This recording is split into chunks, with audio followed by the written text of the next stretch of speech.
Morning everybody. आज हम BA third year sociology के अंदर सावयवी एकता और यांत्रिक एकता के अंतर के बारे में अध्ययन करेंगे।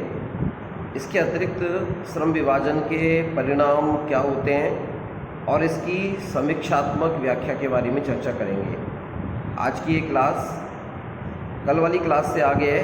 कल हम लोगों ने श्रम विभाजन के संदर्भ में पढ़ा था।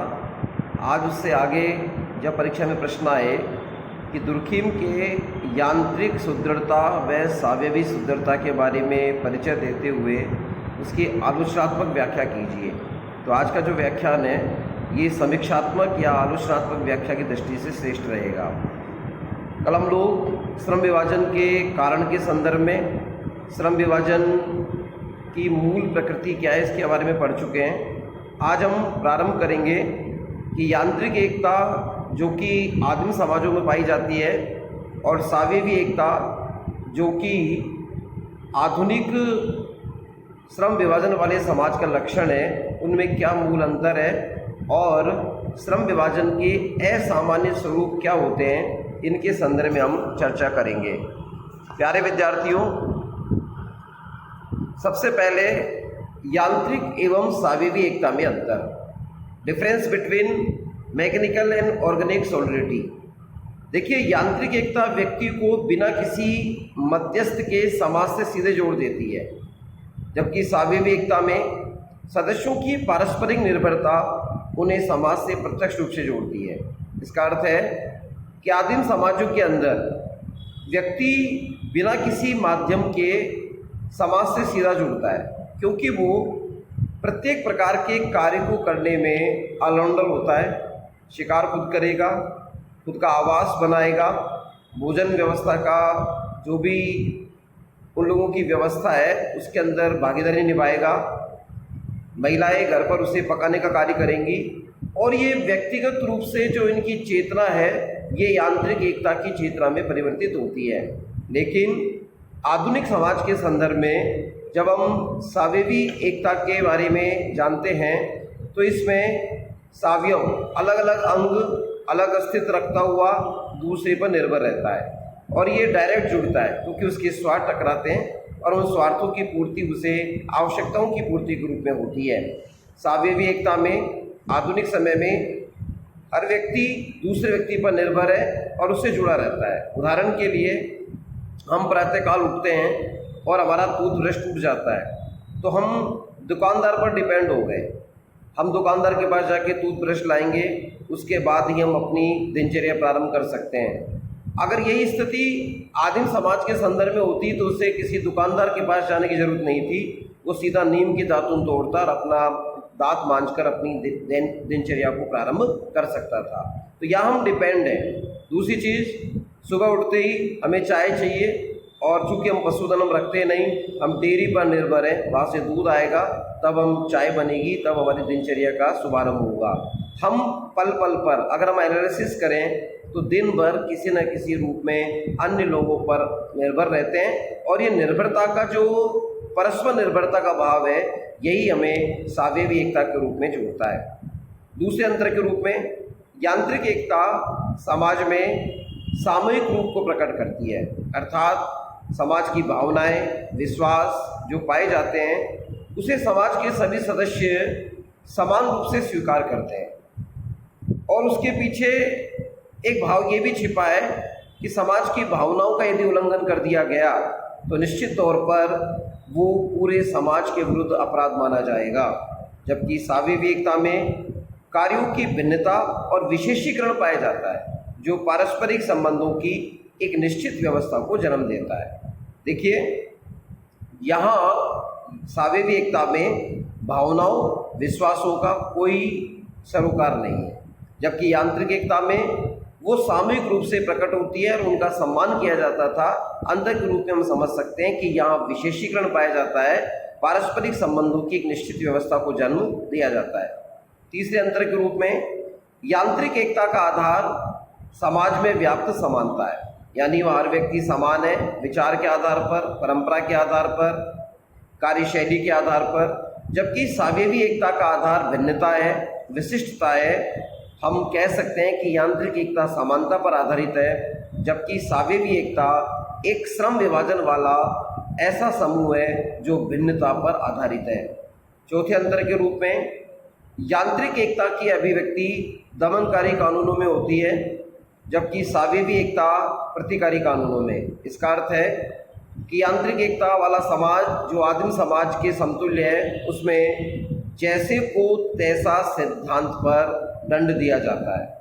वहाँ कानून की प्रवृत्ति मारक क्षमता वाली होती है। समाज को सीधा सीधा यह संदेश दिया जाता है कि यदि आप प्रचलित विश्वासों के विरुद्ध कोई भी कार्य करेंगे तो आपको इसका खामियाजा भुगतना पड़ेगा। दूसरी ओर सावेवी एकता में प्रतिकारी दूसरे के बारे में विचार करना, मंथन करना, ये निर्भर करता है। इसमें कोई व्यक्ति अपराधी भी होगा, उसको दंड इस प्रकार दिया जाएगा कि वो समाज की एक क्रियाशील इकाई बन सके। सेकेंड, वो व्यक्ति पुनः प्रतिष्ठा के साथ समाज में रहकर निवास कर सके। इस तरह की प्रतिकारी कानून की प्रवृत्ति होती है। जहाँ प्राचीन समाजों में दमनकारी कानून व्यवस्था देखने को मिलती है, वही आंतरिक एकता की प्रधानता पाई जाती है। इसके विपरीत जैसे जैसे समाजों का विकास होता है, दमनकारी कानूनों का स्थान प्रतिस्थापक या प्रतिकारी कानून लेने लगते हैं और ऐसे समाजों में सावेवी एकता पाई जाती है। अगले अंतर के रूप में यांत्रिक एकता सामूहिकता पर बल देती है, जबकि सावेवी एकता व्यक्तिगतता, व्यक्तिगत स्वतंत्रता और भिन्नता पर बल देती है।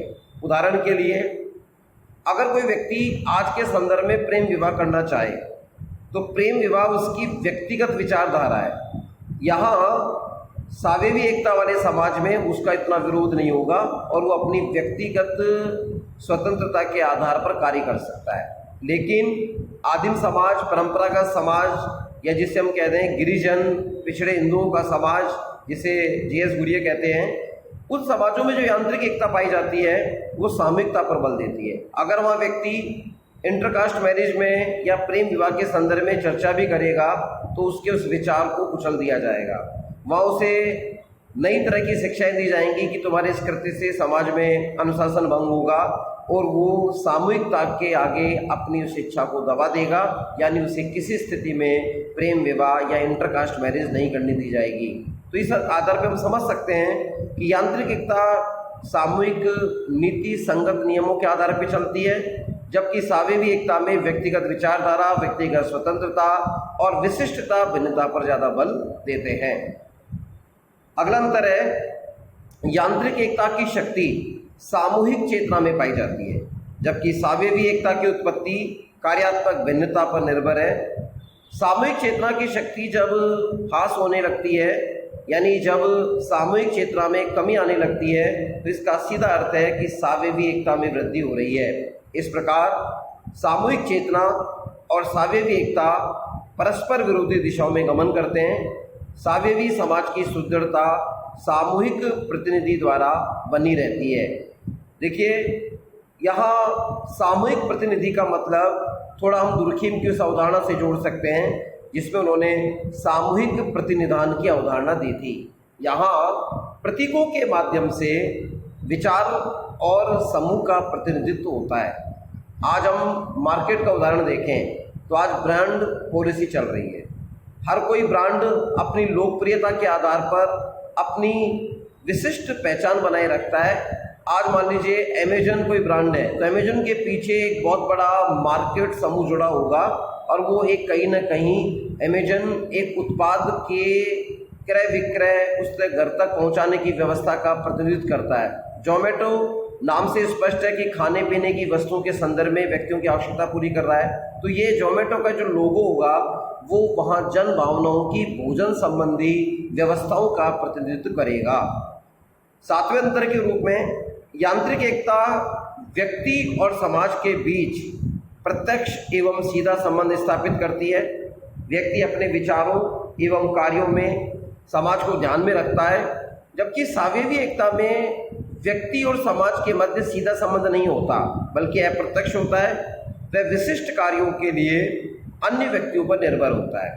देखिए, यदि हम आदिम समाज की बात करें तो वहाँ सामान्यतः एक दूसरे के निजी जीवन में झांकने की प्रवृत्ति पाई जाती है, जिसे मैं कई बार हास्य परिभाष में चबूतरा संस्कृति बोलता हूँ कि गांव में जैसे लोग चबूतरे बैठे रहते हैं और उनके बात करने के बिंदु क्या होंगे, आज तुम्हारे घर में क्या खाना बना, तुम्हारे घर कौन सा गेस्ट आया, आज वो नए कपड़े पहनकर कौन आया था। यानी एक दूसरे की जिंदगी में झांकने का जो प्रयास है, ये चबूतरा संस्कृति ग्रामीण और आदिम संस्कृति में पाई जाती है।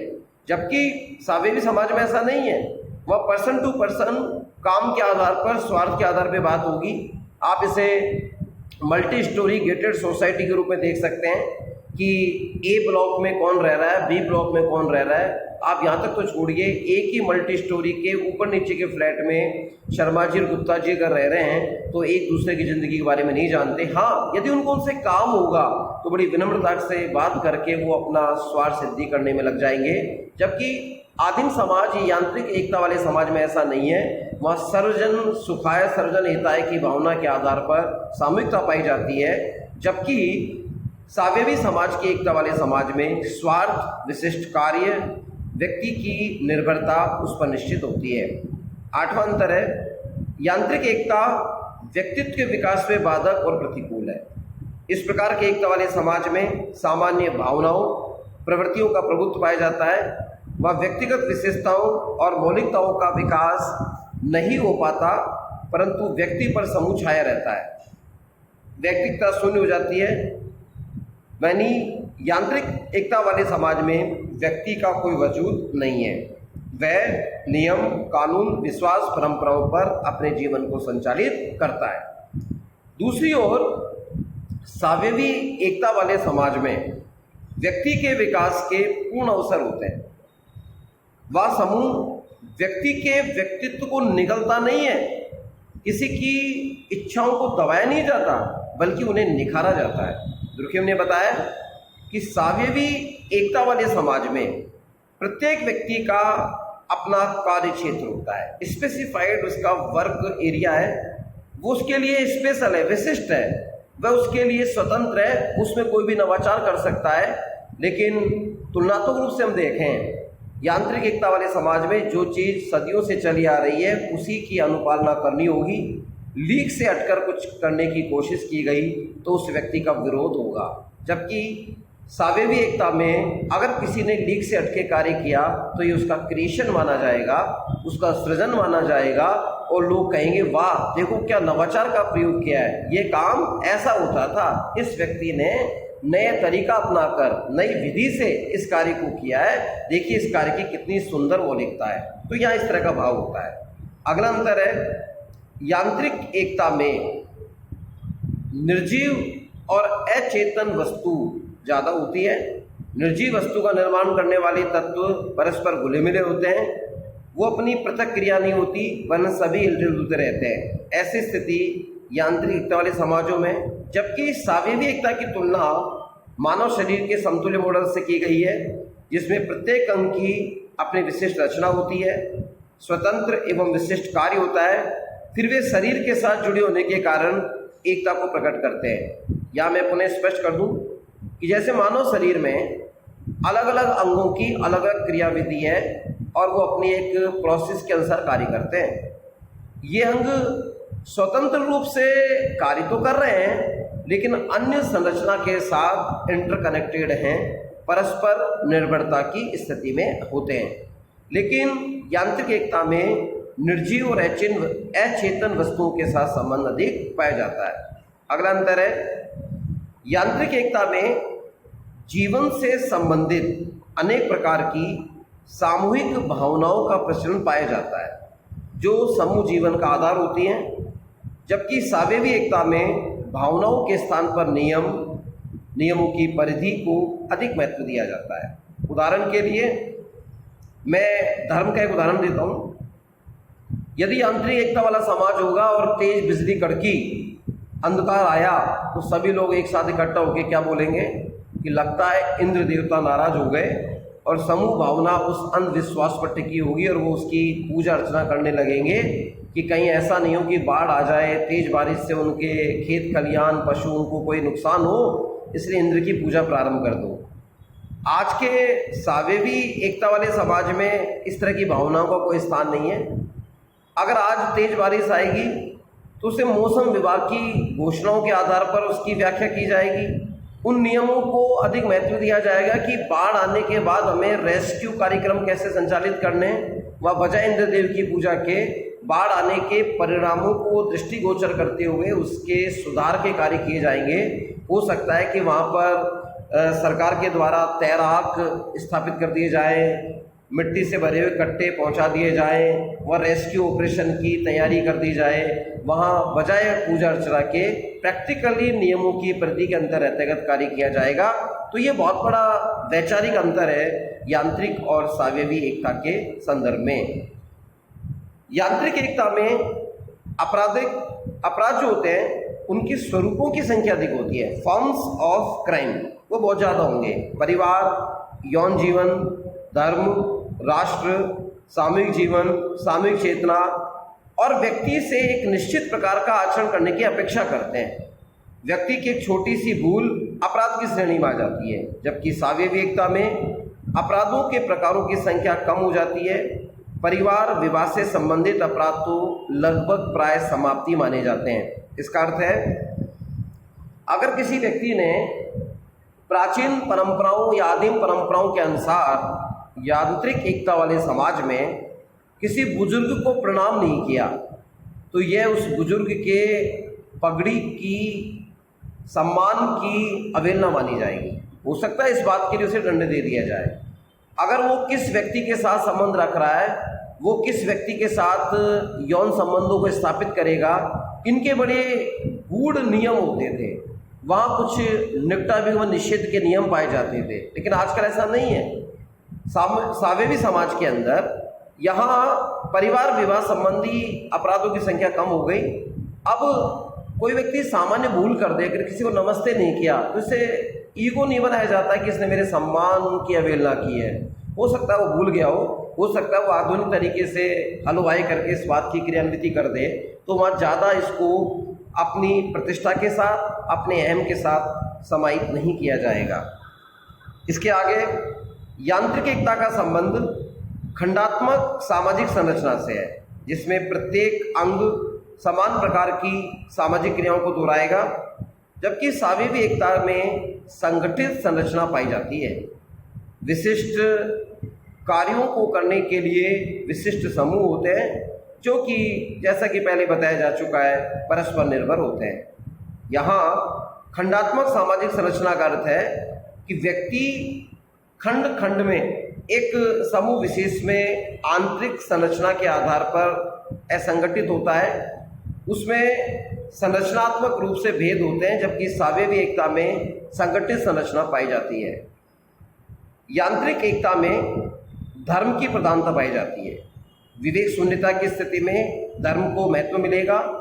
समाज और मानव की सभी क्रियाओं पर नियंत्रण, निर्देशन, नियमन धर्म के द्वारा होता है। जैसे आधुनिक संदर्भ में उदाहरण लिया जाए, आज किसी व्यक्ति के शरीर में छोटे छोटे फुंसी हो जाए, हम डॉक्टर के पास जाएं तो कहेगा भैया चिकन पॉक्स हो गया, इसका आप टीका लगवा लीजिए, दवा लीजिए।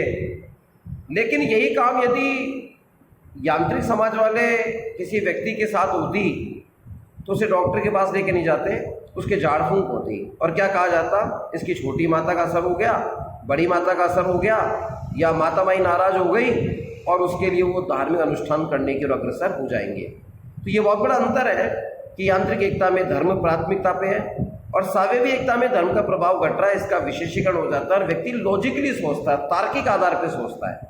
यदि किसी व्यक्ति को सामान्य परिदृश्य में कोई कार्य करने का अवसर दिया जाएगा तो ऐसी स्थिति में यांत्रिक एकता वाले समाज के अंदर उस व्यक्ति को धर्म के साथ जोड़ा जाएगा और धार्मिक पराकाष्ठा में उसके अपराध भाव को, उसके अन्य भाव को धार्मिक प्रक्रियाओं के साथ जोड़ा जाएगा। जबकि सावयवी एकता के अंदर ऐसा नहीं है। सावयवी एकता में व्यक्ति तार्किक आधार पर सोचता है और उसके मन में, जनमानस में ये भाव रहता है कि कहीं न कहीं इसका तार्किक कारण क्या है। अगले अंतर के रूप में हम देखें तो यांत्रिक एकता प्राचीन, सरल, आदिम समाजों में पाई जाती है, जहाँ समाज में समानता, सामूहिकता का साम्राज्य होता है। सावयवी एकता आधुनिक समाजों का लक्षण है जिसमें श्रम विभाजन, विशेषीकरण की बहुलता पाई जाती है।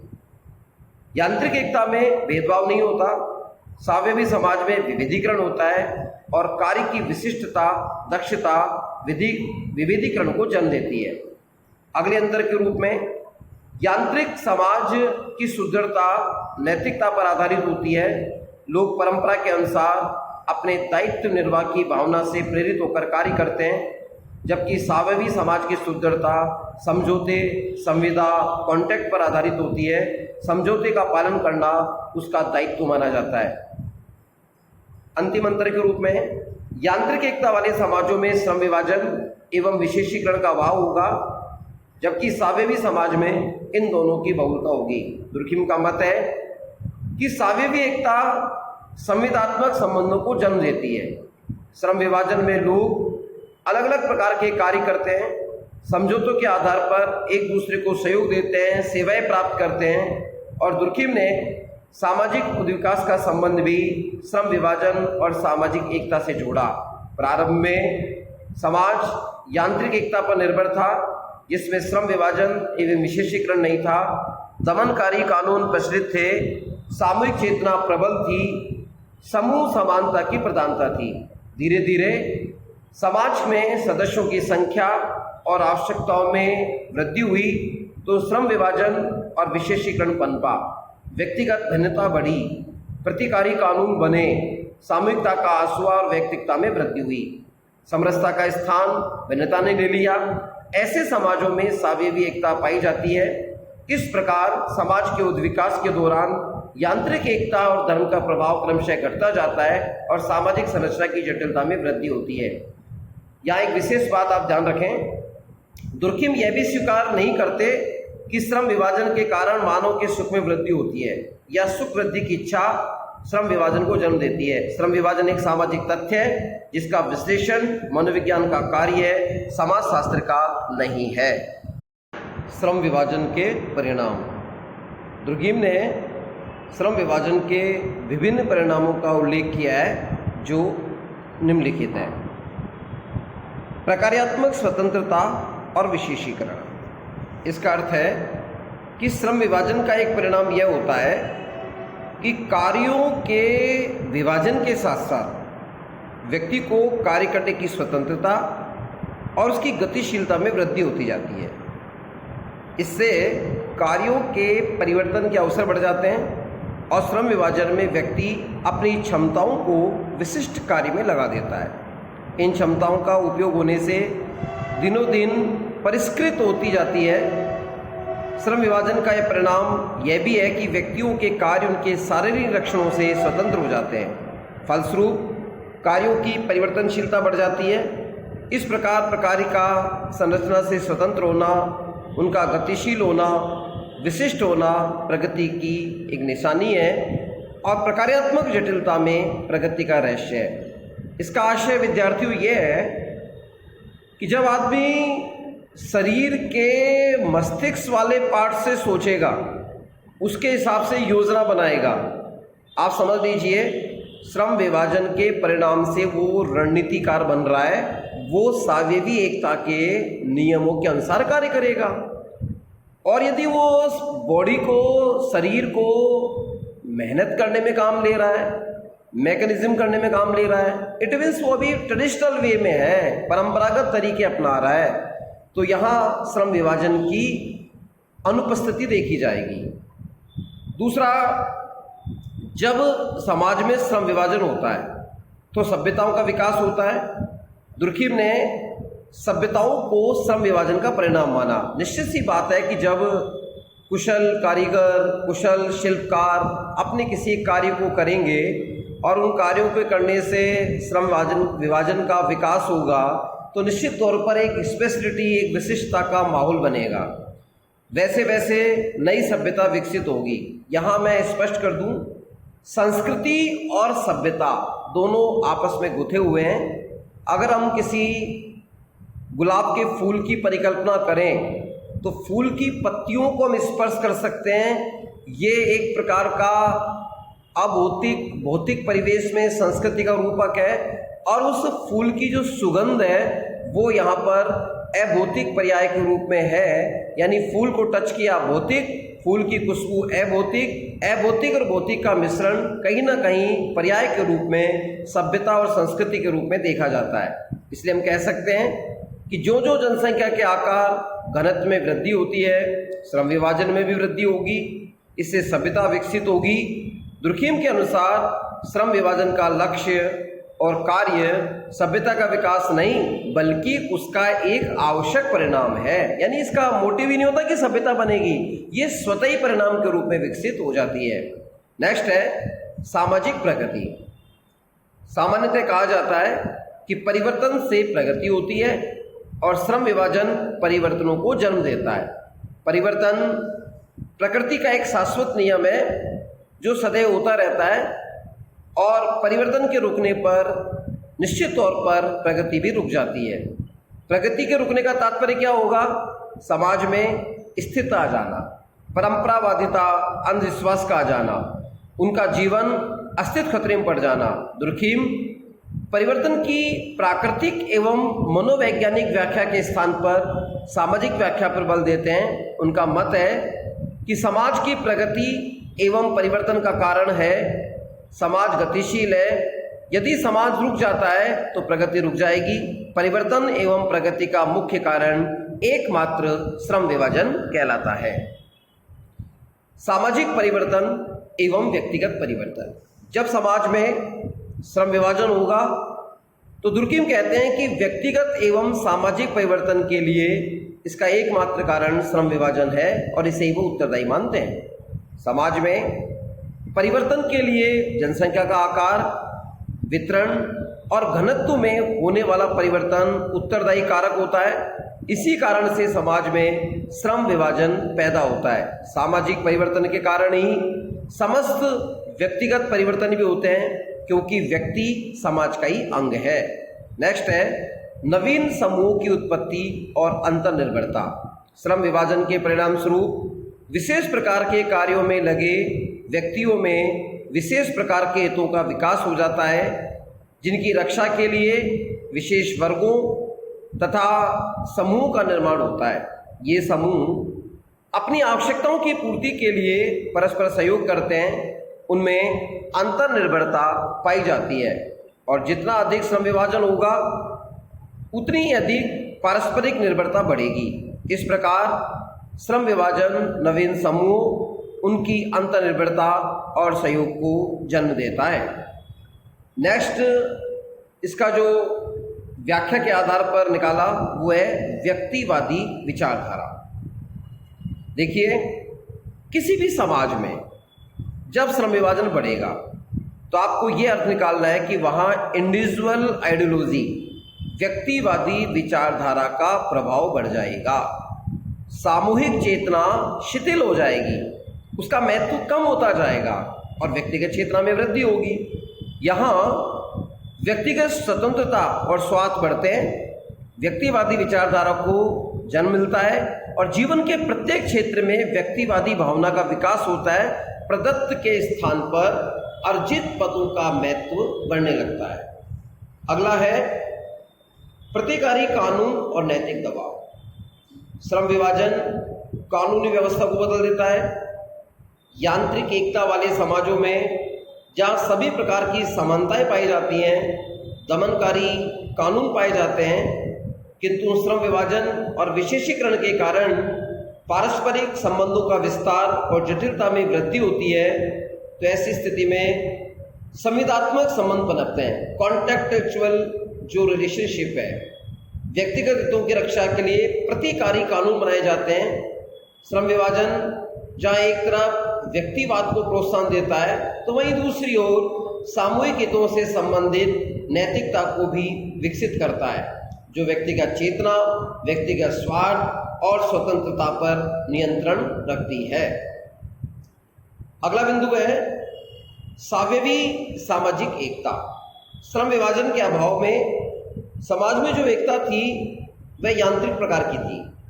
श्रम विभाजन के कारण समाज में सावयवी एकता स्थापित होती है, जिसमें विभिन्न अंगों में परस्पर प्रकार्यात्मक निर्भरता एवं सहयोग पाया जाता है।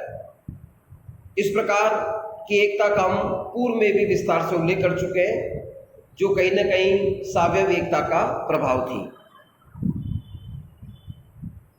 प्यारे विद्यार्थियों, अभी हमने यांत्रिक एकता, सावयवी एकता के संदर्भ में पढ़ा।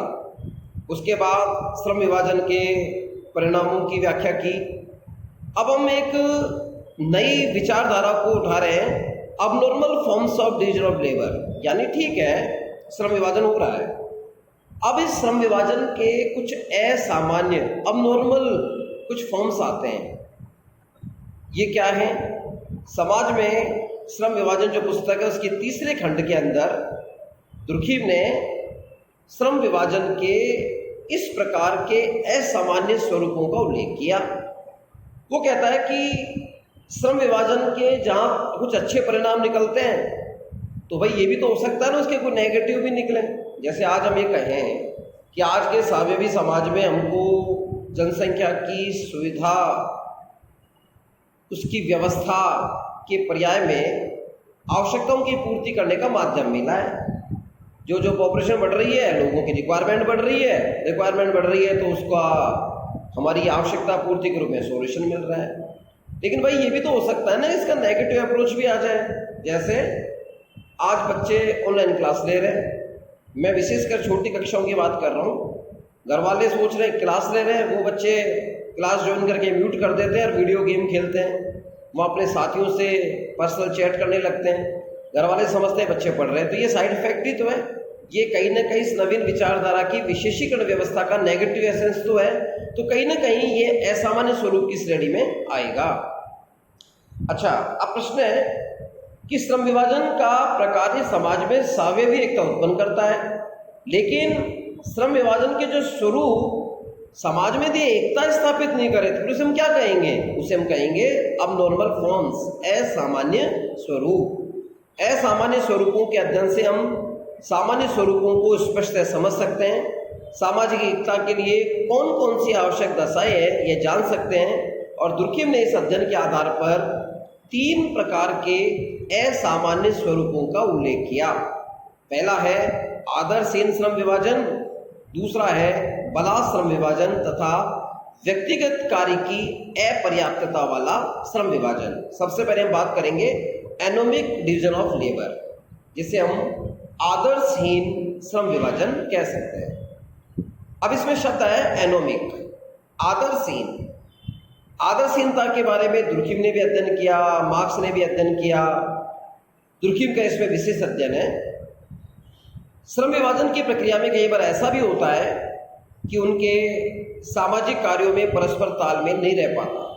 वे परस्पर सहयोग करने के स्थान पर एक दूसरे के विकास में बाधक बन जाते हैं। श्रम विभाजन का सामान्य आदर्श तो यह है कि विभिन्न इकाइयों के बीच में सहयोग और संबद्धता हो।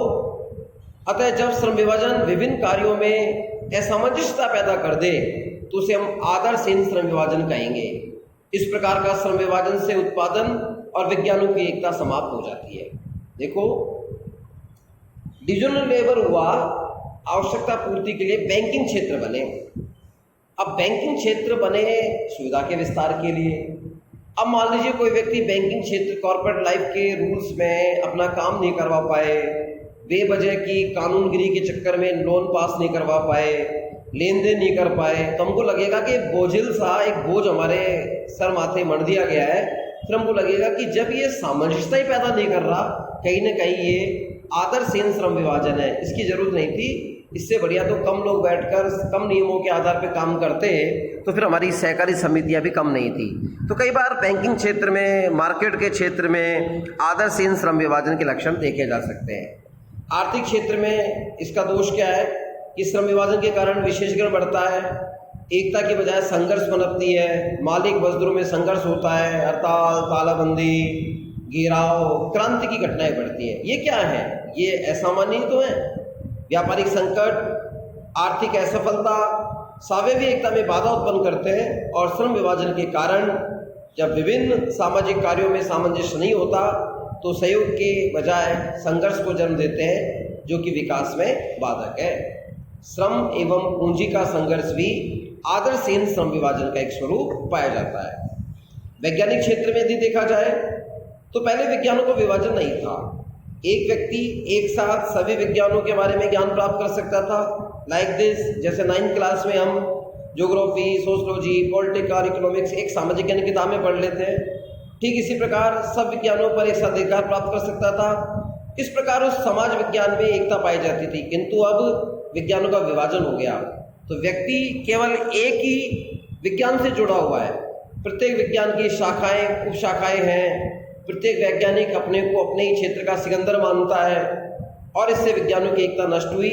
आर्थिक वैज्ञानिक क्षेत्र में अंगों के पारस्परिक संबंधों के टूटने से आदर्शहीनता उत्पन्न हुई। इसको आप यूँ समझें, जब हम 9th क्लास के स्टूडेंट थे और हम उसमें सामाजिक ज्ञान की किताब में पॉलिटिकल भी पढ़ते थे, पब्लिक हेल्थ पढ़ते थे, इकोनॉमिक्स पढ़ते थे, वहीं हमको सोशलॉजी का ज्ञान मिलता था और वहीं हम अर्थशास्त्र के नियमों के बारे में परिचय प्राप्त करते थे। जो 11th में हमने सब्जेक्ट ले लिया, अब हमारा डिवीजन ऑफ लेबर बन रहा, अनावश्यक बना। अब हमारी विज्ञानों की एकता समाप्त हो रही है। अब हम रसायन विज्ञान पढ़ रहे हैं या अर्थशास्त्र पढ़ रहे हैं या फिर हम जीव विज्ञान के सिद्धांतों की विवेचना कर रहे हैं। तो नटन शहर में जब देखा जाए तो श्रम विभाजन के कारण इसके असामान्य स्वरूप जो उत्पन्न होते हैं तो विज्ञानों की एकता समाप्त होती है। अब प्रश्न उठता है number 2, focused division of labour कि बलात् श्रम विभाजन क्या है, जबरदस्ती का श्रम विभाजन क्या है। दुर्किम कहते हैं कि श्रम विभाजन से एकता तभी स्थापित होगी जब लोगों को उनकी योग्यता और रुचि के अनुसार कार्य मिलेगा।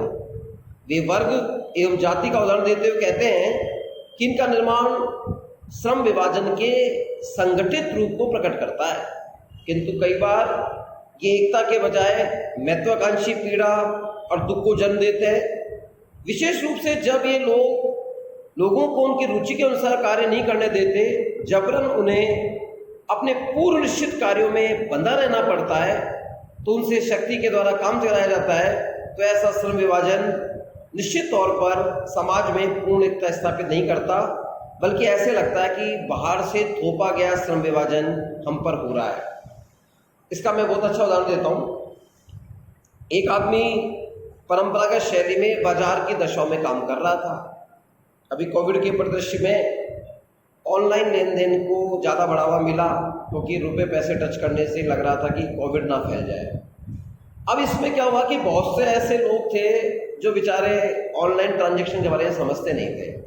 अब फ़ोन पे या फिर हम कहें कि अन्य किसी इंजन के माध्यम से लेन देन हुआ तो ऑनलाइन ठगी भी बढ़ने लगी। तो कई लोग तो बेचारे ये समझते थे कि वो पुरानी कहावत है ना कि आंट में पैसा हो, अंटी का पैसा वही काम करता है। अब ठीक है, आपने पेमेंट कर दिया फ़ोन पे से, आपने उसको किसी अन्य माध्यम से कर दिया, पैसा उसके अकाउंट में चला गया, उसको एक भौतिक आभास ही नहीं हुआ कि मैंने कुछ कमाया है। उसको लगता है कि सारा पैसा अकाउंट में चला गया। तो ये चीज़ कहीं ना कहीं उसे मानसिक संतुष्टि नहीं दे रही। फिर उसे डर क्या है, कहीं ऐसा नहीं हो इस तरह ट्रांजेक्शन करने से कोई ऑनलाइन ठगी करे, मेरे अकाउंट को साफ कर दे, तो उस स्थिति में उसे लगेगा कि ये व्यवस्था जबरन उस पर थोपी गई है। तो यहाँ उस व्यापारी से पूछा जाए कि भाई तुमको कैसा आनंद आ रहा है ट्रांजेक्शन में, पता क्या कहेगा कि साहब ये तो बेमतलब का काम है, अपना पुराना सिस्टम बढ़िया था, ये व्यवस्था सरकार ने जो ऑनलाइन ट्रांजेक्शन और ये डिजिटल पेमेंट चालू किया है ये ठीक नहीं है। तो उसकी दृष्टि में तो ऐसा लगेगा जैसे ये बलात् श्रम विभाजन की विशेषीकरण व्यवस्था हो रही है। मेरे विवेक से ये उदाहरण इसमें लग सकता है। अब है तीसरा, व्यक्तिगत कार्य की अपर्याप्तता। इसमें क्या होगा कि श्रम विभाजन का तीसरा असामान्य स्वरूप व्यक्तिगत कार्य की अपर्याप्तता में देखा जा सकता है। कई बार ऐसा होता है कि व्यावसायिक एवं औद्योगिक संस्थाओं में कार्य करने वाले लोगों को पर्याप्त मात्रा में कार्य प्राप्त नहीं होता, वह उनके कार्यों में कोई समन्वय नहीं होता, तब व्यवस्था असंबद्धता फैलती है और श्रम विभाजन एकता उत्पन्न नहीं करता। अब हम पूरे इस चैप्टर की समीक्षात्मक या क्रिटिकल एनालिसिस कर रहे हैं कि श्रम विभाजन का जो सिद्धांत है इसके बारे में अन्य विद्वान क्या कह रहे हैं, क्या इसकी क्रिटिक है, क्या इसकी आलोचनात्मक व्याख्या है। प्यारे विद्यार्थियों, दुर्किम ने जो श्रम विभाजन की समाजशास्त्रीय व्याख्या को प्रस्तुत किया, निश्चित तौर पर उसने सैद्धांतिक रूप से नई दिशा दी है, एक नैतिक आवश्यकता के रूप में इसको प्रस्तुत किया है और सामाजिक जीवन में नैतिकता की कितनी आवश्यकता है इसको बताया भी है। खास करके एकता समाज की आत्मा होती है, उसके अभाव में समाज निष्प्राण है, निष्क्रिय हो जाएगा, ऐसी व्याख्या की गई। दुर्खिम की समाज में श्रम विभाजन नामक कृति उनकी प्रत्यक्षवादी पद्धति का व्यवहारिक उपयोग एवं समूहवादी समाजशास्त्रीय चिंतन के अंकुर में देखे जा सकते हैं। सामूहिक चेतना की अवधारणा का विकास भी इसी ग्रंथ में हुआ, नैतिकता की उत्पत्ति भी इसमें हुई। दुर्खिम का यह ग्रंथ पहला था, इसलिए बीरस्टीड कहता है कि ऐसी रचना है ये जो निर्माण की अवस्था को तो प्रकट करती है, लेकिन अभी चिंतन की दृष्टि से परिपक्वता को प्राप्त नहीं हुई है। यानी दुर्खिम के सिद्धांत की बीरस्टीड इस आधार पर आलोचना करते हैं कि भाई ये ग्रंथ समाजशास्त्रीय सिद्धांत की दृष्टि से तो सही है, लेकिन अभी चिंतन के लेवल पर अपरिपक्व है। मर्टन, बार्नेस, बोगार्ड्स, गिन्सबर्ग आदि विद्वानों ने इसकी आलोचना की है, जो क्रमशः है। सबसे पहले मर्टन कहता है कि लक्ष्य या उद्देश्य के स्थान पर दुर्खिम महोदय ने प्रकार शब्द का प्रयोग किया जो उपयुक्त नहीं है। आप सभी जानते हैं मर्टन ने समाज स्वीकृत लक्ष्य और उनको पूरा करने वाले साधनों के आधार पर समाज की व्यवस्थाओं का उल्लेख किया था। वो कहता है कि दुर्खिम को लक्ष्य और उद्देश्य को ही शामिल करना चाहिए था, प्रकार शब्द का जो प्रयोग किया वो गलत है। दुर्खिम ने सामाजिक एकता की अवधारणाओं को इस ग्रंथ में विकसित किया, किंतु एकता का भावात्मक तथ्य क्या है ना कि सामाजिक तथ्य, इसकी व्याख्या नहीं कर पाए। एकता का प्रत्यक्ष समूह स्वरूप प्रचलित कानून व्यवस्था में देखा जा सकता है। दुर्खिम की एकता, सामाजिक एकता की अवधारणा भी समाजशास्त्र की बजाय मनोविज्ञान से संबंधित ज़्यादा लगती है, क्योंकि कहीं ना कहीं वो मानसिक पहलू की बात करता है। रेमंड एरन, जिन्होंने बहुत महत्वपूर्ण ग्रंथ लिखा है man currents in social forms के बारे में, वो कहता है कि यांत्रिक एकता वाले समाज में, जिसे खंडात्मक समाज भी कहा गया, अपने आप में एक पूर्ण पृथक समाज होता है। दुर्खिम ने अपने आधुनिक प्रगतिशील समाज द्वारा भी खंडात्मक समाज रचना बनाए रखने की संभावना व्यक्त की। इस प्रकार अपने सावेवी एकता, श्रम विभाजन, औद्योगिक विशेषीकरण एवं खंडात्मक समाज व्यवस्था का सामंजस्य दिखाकर सामाजिक एकता के सिद्धांत को उसने उलझा कर रख दिया है। अंत में बीरस्टीड इसके बारे में तर्क देते हैं कि दुर्खिम ने प्राचीन व आधुनिक समाजों का भेद उनमें व्यापक समानता और विभेद के आधार पर किया, जो उचित प्रतीत नहीं होता, क्योंकि सभी समाजों में कुछ मात्रा में समानता भी होती है और भिन्नता भी होती है। अब आप ऐसा नहीं कह सकते कि साहब वो तो भिन्नता वाला समाज है और वो पूरी तरह समानता वाला समाज है। जैसे दुर्खिम कहता था कि यांत्रिक समाज वाली एकता में भिन्नता नहीं होती, व्यक्तिगत चेतना, सामूहिक चेतना, विश्वास परंपराओं के आधार पर पाई जाती है। अब मेरा प्रश्न यहाँ पर है कि भाई बीरस्टीड भी सही कह रहा है कि उस समाज में भिन्नता भी तो होती होगी। हो सकता है कोई मुखिया है, कोई विशेष कलाकार है, कोई वाद्य यंत्र बजाना जानता हो, तो वो अलग कैटेगरी का आदमी होना चाहिए था। ठीक इसी प्रकार सावेवी समाज में कहते हैं साहब विखंडता है, भिन्नता है। अरे भाई अभी तो समानता हो सकती थी। दुर्खिम इसकी सटीक व्याख्या नहीं कर पाए। दुर्खिम ने एकता के दो स्वरूप यांत्रिक और सावेवी को उल्लेख किया, जो क्रमशः आदिम और आधुनिक समाजों के प्रकृति को प्रकट करते हैं। अपने यांत्रिक एकता में जिस प्रकृति का उल्लेख किया वह केवल प्राचीन समाजों में नहीं वरन विकसित ग्रामीण समाजों में देखी जा सकती है, जिसका दुर्खिम ने कहीं भी उल्लेख नहीं किया। मतलब उसने केवल यांत्रिक एकता को आदिम समाजों के परिदृश्य में देखा। अब मेरा प्रश्न है कि भाई गांव का जो समाज है, ट्रेडिशनल, रूरल, परंपरावादी, उसमें भी तो आदिम लक्षण पाए जाते हैं, क्या उसको भी शामिल किया जा सकता है? मगर दुर्खिम ने उसको नहीं किया। नेक्स्ट है, दुर्खिम की सामूहिक चेतना की अवधारणा की आलोचना की गई है। समाज में प्रचलित सामान्य भावनाओं, विश्वासों और समानताओं के कारण सामूहिक चेतना का विकास होता है। सामूहिक चेतना समूह मन का पर्यायवाची कही जा सकती है, जो एक मनोवैज्ञानिक तथ्य है, किंतु दुर्खिम इसे सामाजिक मानते हैं क्योंकि इसकी उत्पत्ति का स्रोत समाज है। इस प्रकार दुर्खिम ने मनोवैज्ञानिक तथ्य को सामाजिक बनाने की हठधर्मिता की है, जो गलत है। अर्थात सामूहिक चेतना जो मनोवैज्ञानिक तथ्य है, इसको सामाजिक तथ्य बनाने की जो कोशिश की गई, इस कोशिश में वो नाकाम रहा। नेक्स्ट है, दुर्खिम ने श्रम विभाजन के आधार पर सामाजिक उद्विकास की व्याख्या की। मर्टन उनके उद्विकास से सिद्धांत के प्रमुख आलोचकार है। उन्होंने आलोचना की और वो क्या कहते हैं कि दुर्खिम उद्विकास के एक छोर पर प्राचीन समाज और दूसरे पर आधुनिक समाज को रखते हैं। अरे भले आदमी, बीच की स्थिति कहाँ गई? उसने उसका स्टेप बाय स्टेप तो दिखाया ही नहीं। भाई उद्विकास क्या है? एक सीढ़ी से दूसरी सीढ़ी पर आप एक तरफ कह रहे हैं यांत्रिक, एक तरफ कह रहे हैं सावेवी, बीच का कहाँ गया? कहाँ गया ये? इसके बारे में तो जवाब देते हैं आप। दुर्खिम इसके बारे में कुछ नहीं बता पाए और उन्होंने जो उद्विकास को रेखीय व्याख्या की, वह श्रम विभाजन की समस्त सामाजिक उद्विकास का कारण बताकर इस जटिल समस्या को बहुत सरल रूप में प्रस्तुत कर दिया, जो इनकी बहुत बड़ी सैद्धांतिक चूक है। बोगार्ट्स, गिन्सबर्ग, बार्नेस, सोरोकिन, एरन और मर्टन आदि ने दुर्खिम द्वारा प्रस्तुत श्रम विभाजन के कारणों की आलोचना की है। अर्थात दुर्खिम के द्वारा बताए गए कारण तर्कसंगत नहीं है। दुर्खिम ने श्रम विभाजन का प्राथमिक कारण जनसंख्या के आकार घनत्व में वृद्धि को माना, जो कि जीवशास्त्रीय व्याख्या है, ना कि सामाजिक। और बार्नेस के शब्दों में स्पष्ट रूप से यह श्रम विभाजन समाजशास्त्र की अपेक्षा एक जीवशास्त्रीय व्याख्या है। बोगार्ट्स और गिन्सबर्ग ने दुर्खिम की इसी आधार पर आलोचना की है। प्यारे विद्यार्थियों, इस प्रकार इस संपूर्ण व्याख्या के संदर्भ में हम ये समझ सकते हैं कि यह जो अध्ययन है, थोड़ा हम रिपीट करें, इस अध्ययन के अंदर कहीं ना कहीं यांत्रिक सावेवी एकता का विशेष महत्व रहता है। समूह चेतना के रूप में यांत्रिक एकता की क्या स्थिति रहेगी, श्रम विभाजन के क्या परिणाम रहेंगे, इसके अलावा श्रम विभाजन के असामान्य स्वरूप क्या रहेंगे, इनकी हम चर्चा कर चुके हैं। इनकी अनेक विद्वानों ने आलोचनाएं भी की हैं और इन आलोचनाओं में मोटे तौर पर मर्टन, बार्नेस और दुर्खिम ने जो कुछ लिखा उसकी आलोचना की। निष्कर्ष के रूप में यदि हम देखें तो श्रम विभाजन परिणामों की जो व्याख्या दुर्खिम करता है, वो सभ्यता प्रकृति के संदर्भ में ठीक नहीं है।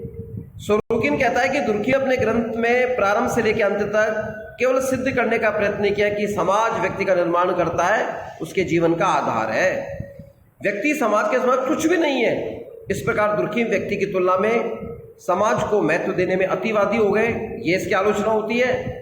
बार्नेस, मर्टन दुर्खिम के द्वारा व्यक्तिगत सामाजिक नैतिकता में जो भेद किए गए हैं उनको नहीं मानते। नैतिकता नैतिकता होती है भाई, व्यक्तिगत और सामाजिक के भेद नहीं हो सकते। व्यक्ति के प्रति नैतिकता का आचरण अंततः समाज के प्रति नैतिकता को प्रकट करता है। और अंत में निष्कर्ष में हम कहेंगे कि उपयुक्त आलोचनाओं के बावजूद हम इस तथ्य को स्वीकार करना होगा कि दुर्खिम ने अपने इस ग्रंथ में अनेक समाजशास्त्रीय अवधारणाओं को जन्म दिया। समाजशास्त्रीय साहित्य में उनकी अमूल्य निधि है। हम जॉर्ज सिम्पसन के शब्दों में कह सकते हैं कि उस व्यक्ति की प्रथम महान कृति, जिसमें लगभग चौथी शताब्दी तक फ्रांसीसी विचारधारा पर नियंत्रण किया, जिसका प्रभाव अब भी घटने की अपेक्षा बढ़ रहा है, ऐतिहासिक तथा प्रसंग की दृष्टि से आज ये ऐसी पुस्तक है जो उन सभी के द्वारा पढ़ी जानी चाहिए जो सामाजिक विचारधारा के ज्ञान और सामाजिक समस्याओं में रुचि रखते हैं। इस तरह आपका ये श्रम विभाजन वाला टॉपिक कंप्लीट हो रहा है। आप इसको बार बार सुनकर, समझकर, मनन करें। निश्चित तौर पर आपका एक बड़ा बहुविकल्पीय प्रश्नों में सेक्शन ए से कंप्लीट होगा। परीक्षा के दृष्टिकोण से मैं मानता हूँ कि बड़ी उपयोगी जानकारी है। आपने धैर्यपूर्वक इसको सुना, उसके लिए आपको धन्यवाद।